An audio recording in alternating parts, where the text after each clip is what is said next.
Biden nominee for the head of alcohol, tobacco, and firearms is awful. Here he is talking about you, firearm owner. And so in their mind, they might be confident. They might think that they're diehard, ready to go. But unfortunately, they're more like Tiger King. And they're putting themselves and their families in danger. And so what I would suggest is for those people who were first-time gun owners, if they did go out and buy a gun, I would secure that gun locked and unloaded and hide it behind the cans of tuna and beef jerky that you've stored in a cabinet. And, only bring that out if the zombies start to appear. And I don't think they are. That's David Chipman. Our friend David Harsanyi is here from the National Review. David, how are you, brother? I'm well. Thanks for having me. Great to talk to you. Tell me about this cat, David Chipman. Well, as you saw there, he's not too fond of gun owners themselves. He's mocked them on numerous occasions. He wants to ban all kinds of guns that are widely owned by Americans, AR-15s and others as well. He's been a guy who makes up facts about guns, lies about them on TV, has advocated in front of Congress that people should be stripped of their guns, meaning not just banning them in the future, but sort of retroactively making guns illegal. So in every way, he's a fine anti-gun advocate, but he is not a person who should be tasked with running the ATF and overseeing gun laws of the people that he mocks. So he sounds like a straight activist. Like he's like an anti-gun activist guy. Like, does he have that past? Did he used to work for like gun owner or like Bloomberg's gun organization or something? Yeah, I mean, I think he still is employed by Gifford, which is a big anti-gun group. He has every right to do that. He just isn't the type of guy you'd want to see in government. But he's a little actually worse than that because he has an authoritarian streak in him. Recently, someone dug up a quote of his where he's talking about the First Amendment, and he's sort of lamenting the fact that people get to say what they want and the police can't take your gun away for saying something that he considers hate speech. So that kind of instinct usually goes hand in hand, frankly. I mean, he doesn't believe people should be able to defend themselves. He mocks people who have legitimate reasons to have guns. Well, we all have a legitimate reason, but have legitimate fear of crime or, a stalker or whatever it is, mocking them for being worried about zombies because he thinks gun owners are idiots. So his disdain for people and American people who have guns, where, almost 40% of households probably have a gun in them, makes him someone who's not right for this job. What's your take on the red flag laws? I live in San Diego, and San Diego County, it's something like has used the red flag law more than any other county in the state, something like that. And the local paper, of course, saying that with great fanfare and celebration. What's your take on the red flag laws? Well, it's complicated. I mean, in general, I think that they are often misused. So there have to be many protections for people who have guns and who red flag laws are used against. There has to be some mechanism for the police to take away a weapon from someone who legitimately threatens themselves or others. Quite often, police ignore that sort of thing, even though they have the right to do it in Parkland and elsewhere. But on the other hand, it's quite often abused already. I think that in many places, there's too much leeway to simply take someone's gun away.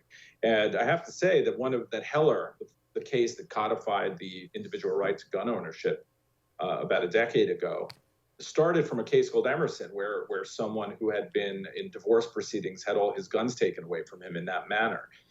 So when cities or law enforcement start taking people's guns in that way, I think that they risk having to go to court, and it might actually, in the end, help protect gun owners even more.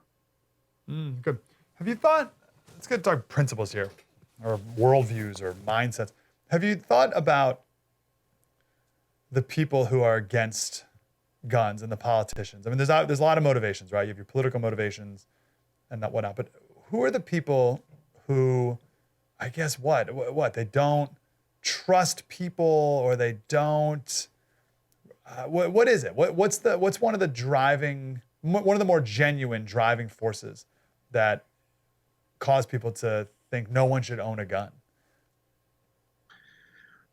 Well, that's a good question. I think there is legitimate concern by many people who just think that guns shouldn't be out there in society. They make us more violent.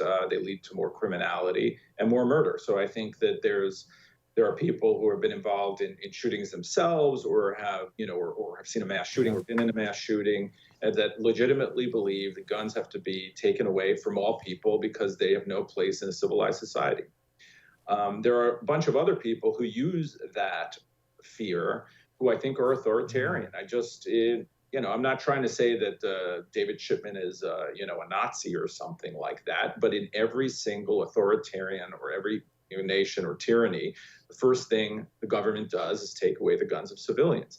My problem with all this is that if your legitimate concern is criminality that you want to, stop, why are all gun laws always being aimed at the law-abiding, legitimate gun owner? It only makes it harder for them. There's very little ever done. There are many laws on the books. There's 14,000, I think, gun laws or something in that vicinity. And if we upheld them, we could do a lot to stop the shootings and the crime. But almost all of these things, like universal background check or going after AR-15s, which are involved in a minimal amount of crimes. I mean, AR-15s are rarely used. More people are killed by fists and kicking and knives than they are by AR-15s. They're always going after these things because incrementally they want to take away all guns from law-abiding citizens. That's what I think the end game is, and that's why I oppose them, because I think that everyone has a right to defend themselves.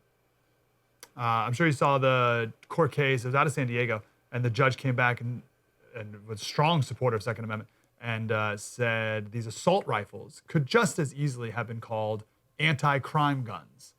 And he had another word to it. It was like self-defense guns instead of assault rifles. Just a nice point about how they control the language. I thought of you the other day, last question, when Biden talked about, people with guns versus F-16s. And he uses this line all the time about how foolish we are thinking that we can go up against the military with F-16s. I thought of you when he said that. What's your rebuttal to that? Well, it's true that if the military wanted to use nuclear weapons on people, that the guns would probably not do much. But I think we've seen in history, even in recent history, that guns can do small arms like this in Afghanistan or in Iraq or even in Vietnam or in other situations, can do plenty of damage. And the point, of course, isn't exactly that I can fight the army if I want. The point is that it's harder for the government to act, in authoritarian ways, to take away your rights when they know that the populace is armed. And that's one of the reasons the Second Amendment exists. Joe Biden, it's funny, and just to tie in another story, the January 6th riots, right? They say that those guys, I think it was a terrible moment in American history, but they think those guys were about to take over democracy and overthrow the government. But yet, so those guys with no guns could do that. But yet then on the other hand, they argue that, 300 million people with AR-15s can't do anything to stop the government. I mean, it just doesn't make any sense. But anyway. Wow. That was deep and insightful. I want more of that. Like, subscribe, get more.